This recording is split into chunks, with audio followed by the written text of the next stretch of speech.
खुदा करे मेरी अर्ज़ पाक पर उतरे वो फसले गुल, जिसे अंदेशा ज़वाल ना हो। यहाँ जो फूल खिले वो खिला रहे, फ़िज़ा को भी यहाँ से गुजरने की मजाल ना हो। अस्सलाम वालेकुम एवरीवन, उम्मीद करता हूँ कि आप सब खैरियत से होंगे। आज की हमारी स्पेशल एपिसोड है जश्न आज़ादी के हवाले से। तो आज हम जानना चाहेंगे कि आज़ादी की कितनी अहमियत है और हमारे बुज़ुर्गों ने क्या कुर्बानियाँ दी हैं और क्या हम अपने बुज़ुर्गों की दी गई कुर्बानियों का हक़ अदा कर रहे हैं और क्या हम आज़ाद हैं। तो हमारे साथ आज जो स्पेशल गेस्ट मौजूद होंगे उनका नाम है हुन्ना सईद। तो जानना चाहेंगे कि वो क्या सोचती हैं आज़ादी के हवाले से। अस्सलाम वालेकुम हुन्ना, कैसे हैं आप? वालेकुम सलाम, बिल्कुल ठीक। सो जैसे कि आपको पता है कि आज हमारा स्पेशल एपिसोड है जश्न आज़ादी के हवाले से, तो हम आपकी राय जानना चाहेंगे और कुछ सवाल हमारे जो ऑडियंस के उन्होंने हमें भेजे थे तो वो आपसे शेयर करेंगे तो कि आप उनके जवाब दे सकें। ज़रूर। तो हुन्ना, आप मुझे बताइए कि आप आज़ादी के मतलब को क्या समझती हैं, कि क्या होती है आज़ादी? आज़ादी I believe freedom of choice होना चाहिए कि अगर मैं कुछ करना चाहती हूँ या घर से बाहर निकलना चाहती हूँ तो मेरे पास वो फ्रीडम होना चाहिए कि मैं अपनी मर्जी से आ जा सकूँ और उसमें रुकावटें कम हों और इजीली मैं आ जा सकूँ। अच्छा, बीइंग अ कॉम आज़ादी क्या है और एक पर्सनल आज़ादी, जैसे कि जो आपने कहा कि मुझे फ्रीडम वगैरह है, ये तो हमारी इनिशियल चीज़ें हैं, और एज अ कॉम आज़ादी कितनी रिलेट करती है हमारे लिए? हमारे लिए तो बहुत रिलेट करती है अगर हम एज अ कॉम बात करते हैं तो क्योंकि अगर हम कॉम के तौर पे या एक मुल्क के तौर पे आज़ादी देखें तो आई बिलीव काफ़ी कम ही है। लेकिन हाँ, ऐसी बहुत सारी चीज़ें हैं जो बेटरमेंट की तरफ जाती जा रही हैं, लेकिन it actually counts in for the importance of passport too, वो कितना इम्पोर्टेंट और कितना वैल्यूएबल है। हमारे बुजुर्गों ने, जैसे कि आप जानती हैं, कितनी कुर्बानियाँ दी हैं इस वतन को हासिल करने के लिए, तो क्या बीइंग अ नेशन हम अपना हक अदा कर रहे हैं उनकी कुर्बानियों को, मतलब जो उन्होंने दी हैं, तो हमारा किस तरह रवैया होना चाहिए? क्या हमारा वैसी रवैया है अपने मुल्क के लिए, अपने मुल्क को सुधार में लाने के लिए? देखिए, अगर एक जनरल पर्सपेक्टिव से बात करें तो मैं कराची की अगर बात करूँ स्पेसिफिकली, तो अगर आप देखते हैं कि हमारे पास जब ये रमज़ान आता है कैसे दस्तरखान लग जाते हैं, वो भी एक ही है ना, सब एक दूसरे को सपोर्ट कर रहे हैं। जब कोरोना आया था तब भी हमने देखा कि कितने डोज अननॉक थे जिनके पास राशन जा रहा था और लोग एक दूसरे की मदद कर रहे थे। फ्लड के टाइम में I was also stuck in flood, तो जब ये बारिश आई थी इतनी ज़्यादा, उस टाइम में कितना मसला हो गया था। उस टाइम में I was also stuck in that flood ही कहेंगे उसको, कि वो जो हो गया था सिचुएशन हो गई। अननोन लोग थे जिन्होंने हमारी हेल्प की, तो उस सेंस में देखें तो उन कुर्बानियों का नतीजा यही है कि आपस में सलाह रहनी है। लेकिन हम जब ब्रॉडर पर्सपेक्टिव पे आते हैं तो ये छोटी छोटी चीज़ों को छोड़ देते हैं और फिर हम कहते हैं कि हम उस तरह चल नहीं रहे। यानी कि हमारे आपस के लड़ाई झगड़े जिसकी वजह से जो है हमारे दुश्मन फायदा उठाते हैं, बिल्कुल ऐसे हमें उनसे अवॉइड करना चाहिए। अच्छा, आप मुझे ये बताएं कि आप बचपन में आज़ादी किस तरीके से मनाती थी और अब जो आप देख रहे हैं कि बच्चे, हमारे नौजवान जो आज़ादी मना रहे हैं, उसमें कितना डिफरेंस है? अच्छा, मैं ना आई बिलोंग टू बहावलपुर, वो इतना बड़ा सिटी नहीं है लाइक कराची, तो मेरा बेटा कराची में पैदा हुआ है। तो हमें जो डिफरेंस फील होता है हमारे बचपन में ना, इट वॉज फ्री। वहाँ पे हमारे वालिद साहब हमें लेके जाते थे, पूरा सिटी सजा हुआ होता था, हम लाइट्स देखने जाते थे, तो वही उस टाइम वो छोटे छोटे से पटाखे आते थे, वो ऐसे माचिस की तीली की बनाने वाले वो होते थे।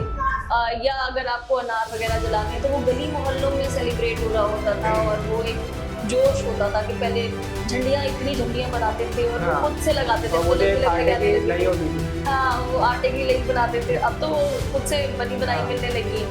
तो मेरा बेटा ही माशाल्लाह 4 ना, तो उससे जो अभी हमने डिफरेंस देखा है वो यही है कि अब तो वो बाजे बहुत आते हैं और हर बच्चे को एक तो वो फनी से चश्मे झंडा लगा हुआ है ना, और वो बाजे, उसमें बहुत इंटरेस्ट हो गया। वो असल में वो बहुत नॉइस है और इरिटेट हो रहे लोग। हाँ, लेकिन वो रखा हुआ है ना, तो आपका बच्चा जिद नहीं करता कि दिलाना भी पड़ता है। अच्छा, आप क्या समझती हैं कि पाकिस्तान की जो तरक्की है उसमें हमारा पर्सनल क्या किरदार होना चाहिए? देखिए, हमारा पर्सनल किरदार ये होना चाहिए कि हम अपने अपने लेवल के ऊपर जो काम कर सकते हैं ना, एटलीस्ट वो तो करें। जैसे फॉर एग्जांपल हम अपने घर को साफ रखते हैं, हम अपने गली मोहल्लों को साफ रख सकते हैं, तो वो जब वहाँ बेसिक से स्टार्ट करेंगे ना, छोटे छोटे पार्ट से, तो वो फिर बड़ा होके कलेक्टिवली एक अच्छा विजडम बन जाएगा। तो पहले अपने से तो शुरू करें कि हम सफाई रखें। अच्छा, बीइंग अ पाकिस्तानी हमारे लिए सबसे बड़ा क्या चैलेंज है एज अ पाकिस्तानी कि अपनी पाकिस्तान की जो भी प्रॉब्लम है उसको हम सॉल्व कर सकें या उसमें थोड़ा बहुत कंट्रीब्यूट कर सकें? देखिए, बीइंग पाकिस्तानी जो हमारी सबसे बड़ी प्रॉब्लम है ना, वो ये है कि हम आपस में एक कंफर्ट जोन में नहीं है, और दूसरा हम ना रूल्स फॉलो नहीं करते।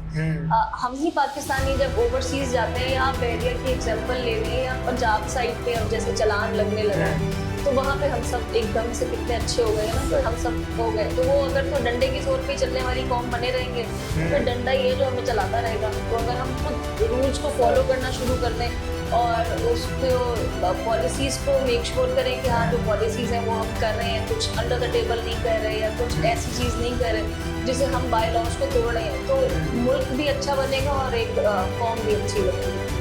अच्छा, आप क्या समझती हैं कि हमारे मुल्क में मुकम्मल फ्रीडम है, एक आज़ादी इज़हार है, या थोड़ा कम है? या नहीं, और थोड़ा सा अब मुझे ये भी लगने लगा, एक तो आज़ादी इज़हार कंप्लीटली तौर पे तो शायद नहीं है, क्योंकि अब हम नहीं, वैसे आपके माइंड में आज़ादी इज़हार का मतलब है क्या? वैसे क्या होना चाहिए? आज़ादी इज़हार का मतलब ये है कि अगर मैं आपको पसंद नहीं करती तो मैं आपके मुंह पे आपको कह सकूं कि आप मुझे अच्छे नहीं लगते, लेकिन ये एक नॉर्म है कि ये आज़ादी इज़हार का मतलब है, ठीक है। लेकिन हमारा रिलीजन तो हमें यही सिखाता है ना कि आप, अगर आपको कोई अच्छा नहीं लगता तो उसके मुंह पे जाके उसकी दिल आज़ारी करने की ज़रूरत नहीं है। तो उस हिसाब से देखें तो सही है, फ्रीडम तो है।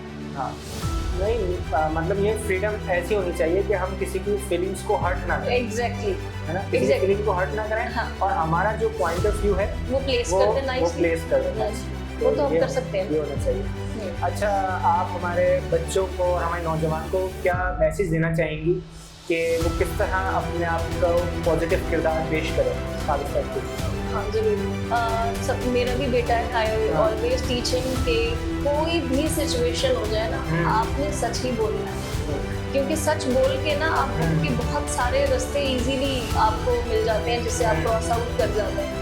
और सच बोले और मेहनत जरूर करें, कोई भी चीज़ आसानी से नहीं मिलती आपकी लाइफ में, वो कुछ भी है। आप आज किसी को भी देख लें, वो तुक्के में तो कोई भी नहीं बना हुआ, सबने मेहनत की ही है, तो मेहनत जरूर करें। अच्छा, हमारे यहाँ कुछ लोग ऐसे भी हैं, अब वो शायद क्रिटिसाइज करते हैं या उनका पॉइंट ऑफ व्यू है, कहते हैं कि भाई पाकिस्तान जो आज़ाद हुआ है, पाकिस्तान बड़ी अच्छी बात है, हमने आज़ादी हासिल की है, लेकिन इससे मुसलमानों की यूनिटी डिवाइड होगी। तो उस हवाले से क्या कहना चाहिए? नहीं, आई डिसएग्री नहीं।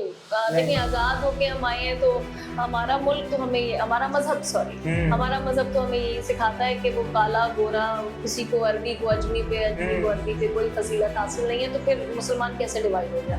तो मुसलमान तो जहाँ पे भी है मुसलमान ही रहे, चाहे वो किसी भी मुल्क में हो, बिल्कुल ऐसे, तो ऐसा वो यूनिटी ही रहेगी। बिल्कुल, तो हमारा रिलीजन हमें बाउंड करता है ना एक दूसरे के साथ। अच्छा, हमारे पास अभी भी बहुत से लोगों के ये ख्यालात है, और पहले भी जब इलेक्शन आते हैं तो कहते हैं हम वोट कास्ट ही करेंगे, क्योंकि आप वोट डालें ना डालें आपका वोट डल जाता है ऑटोमेटिकली। तो ये हमारे यहाँ रुझान है, तो इस पे आप क्या कहना चाहिए? देखिए, डल तो जाता है, लेकिन अगर मैं खुद जाऊंगी तो मुझे एटलीस्ट ये तो पता होगा ना कि मैंने डाला था, और घर पे बैठी रहूंगी और मेरा किसी और के नाम पे डल गया, अगर ये ओपिनियन है कि भाई मेरा डल जाएगा, तो एटलीस्ट मुझे तो पता है ना कि मैंने जिसको डालना था मैं डाल के आई हूँ, आई डिड माई एफर्ट, बाकी अल्लाह बेहतर जाएगा। ये वही है ना, आप अगर वोट ना डालें तो वो मिसयूज हो जाएगा। बिल्कुल, तो इससे बेहतर है कि मैं डाल तो हूँ, और मुझे पता तो होगा कि हाँ भी मैंने डाला था।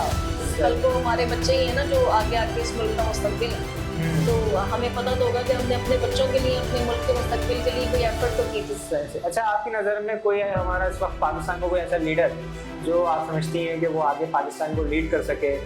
अभी बाहर नहीं है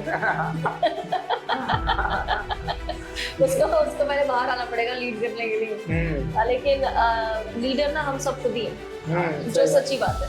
देखिए, मैं हमेशा आई डू टीच, तो आई ऑलवेज टीच के जब भी आप अपने लिए राइट के लिए खड़े होते हैं ना, जैसे अगर मुझे किसी पिकनिक पे ही जाना है, फॉर एग्जांपल मेरे बेटे को कहीं स्कूल पिकनिक पे जाना है, तो वो पहली चीज़ ये होती है कि मैंने अगर मना कर दिया ना तो वो मुझसे ना फाइट करेगा उस चीज़ के लिए।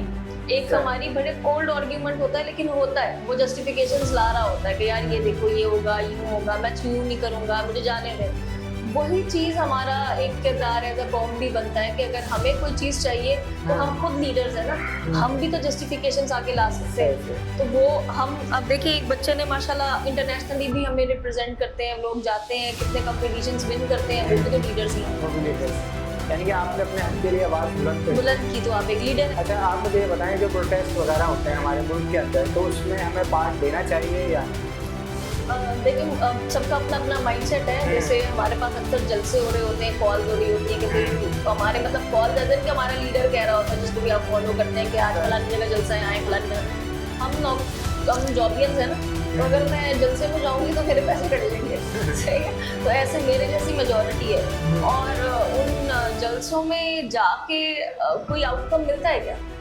I don't think so. मैंने अगर एक दो भी अटेंड किए हैं तो वहाँ पे धक्कम धक्की और इस सारी चीज़ों के अलावा आउटकम्स क्या है, आई डोंट गेट इट। उससे बेहतर ये है कि मैं अपने किरदार को बेहतर कर दूँ, अपने जो लॉज हैं उनको फुलफिल कर दूँ, और कुछ ये कोशिश कर लूँ कि थोड़ा बहुत कमा के मुल्क को टैक्स टाइमली पे कर दूँ, तो वो बेहतर है। नहीं, असल में मसला ये है कि हम जलसों को जो भी ऑर्गेनाइज कर रहे हैं उनको मैनेज ठीक तरीके से करना चाहिए। हाँ, मिसाल के तौर पर अगर कोई ऐसा मसला हो जाता है कि हमें अपना जलसा रिकॉर्ड कराना है अपने हक के लिए, हाँ, या कोई ऐसी बात जो दबाई जा रही है, हाँ, कोई आवाज़ आपकी बंद की जा रही है, तो फिर तो वो प्रोटेस्ट डिपेंड करता है, होना चाहिए ये हमारे लिए। हाँ, लेकिन उसमें भी अगर किसी और को तकलीफ दे के हम वो जलसा करें तो फायदा नहीं है ना। अब अक्सर आप देख रहे हो तो आप कहीं से गुजर रहे हो, जी क्या हुआ, आगे वो बैठे हुए हैं। हाँ, ये थोड़ा हमें एक रास्ता देना चाहिए। हाँ, असल में अच्छा मैंने एक चीज़ हाफ वे रोड, कि जब हम छोटे थे तो उस टाइम जो होते थे प्रोटेस्ट वगैरह, तो एक रोड ओपन होती थी और एक रोड तो होता था। अब इतने सिक्योरिटी के कंसर्न हो गए कि मुकम्मल ब्लॉक। हाँ, तो वो आई डोंट थिंक सो कि ये जब किसी को आपको डिफिकल्टी हो रही है तो फिर हमारा मजहब तो कहता है कि अगर पत्थर भी पड़ा तो हटा दें, तो फिर ये तो एक्सट्रीम हो गया। थैंक यू सो मच आप सबका कि आपने हमारे कीमती वक्त दिया हमारे शो के लिए, और मिस हमना आपका थैंक यू, आपने अपना कीमती वक्त हमारे लिए निकाला, और जश्न आज़ादी आपको बहुत बहुत मुबारक हो। अल्लाह ताला पाकिस्तान को इसी तरह कायम और दायम रहे, और ता क़यामत पाकिस्तान कायम रहे, क़यामत की सैर होने तक। अल्लाह हाफिज़। बाजे मत बजाए।